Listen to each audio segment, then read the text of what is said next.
السلام علیکم ناظرین، آپ دیکھ رہے ہیں آن لائن انفارمیشن۔ ناظرین، ویڈیو سٹارٹ کرنے سے پہلے میں ریکویسٹ کروں گی کہ اگر آپ نے ابھی تک میرا چینل سبسکرائب نہیں کیا ہے یا آپ میرے چینل پر نئے ہیں تو ابھی میرا چینل سبسکرائب کر دیں، شکریہ۔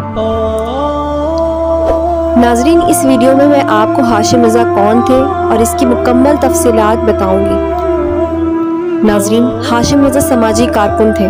وہ سماجی کاموں میں سرگرم رہا کرتے تھے۔ انہوں نے 2017 میں گریجویشن مکمل کیا تھا اور ان کا تعلق لاہور سے تھا۔ سماجی کاموں کے ساتھ ساتھ وہ تعلیمی کاموں میں بھی سرگرم رہتے تھے، لیکن اس خبر نے سب کو افسردہ کر دیا۔ ایک ہستہ بستہ اور محنتی نوجوان بستر پر آ گیا۔ دراصل ہاشم رضا کو کینسر جیسا موذی مرض لاحق تھا، جبکہ ہاشم رضا کا علاج پاکستان میں ممکن نہیں تھا، اس لیے ہاشم رضا کو امریکہ لے جانا ضروری تھا۔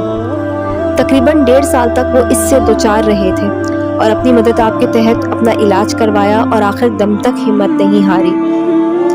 اللہ پاک انہیں جنت الفردوس میں اعلیٰ مقام عطا کریں، آمین۔ ناظرین، وہ ایک سماجی کارکن تھے اور سماج کے لیے کام کیا کرتے تھے۔ کبھی وہ اپنے سوشل میڈیا اکاؤنٹ میں پوسٹ کرتے تھے کہ آج سحری کروائی، کبھی پوسٹ کرتے تھے کہ آج ہم نے راشن تقسیم کیا۔ غرض کے لوگوں کی مدد کیا کرتے تھے کیونکہ وہ ایک سماجی کارکن تھے۔ ناظرین، ہاشم رضا کی آخری چیٹ بھی سوشل میڈیا پر وائرل ہو رہی ہے۔ دوستو، ہاشم رضا ہمیشہ ہمارے دلوں میں زندہ رہیں گے اور ہم ہاشم رضا بھائی کی خدمتوں کو کبھی بھول نہیں سکتے۔ تو ناظرین، یہ تھی ہاشم رضا کے متعلق چند تفصیلات۔ ایسی ہی اور دلچسپ ویڈیوز کے لیے میرے چینل کو سبسکرائب کر دیں، لائک شیئر کرنا نہ بھولیے گا۔ آج کے لیے اتنا ہی، ملتے ہیں اگلی ویڈیو میں ایک اور دلچسپ معلومات کے ساتھ۔ اللہ حافظ۔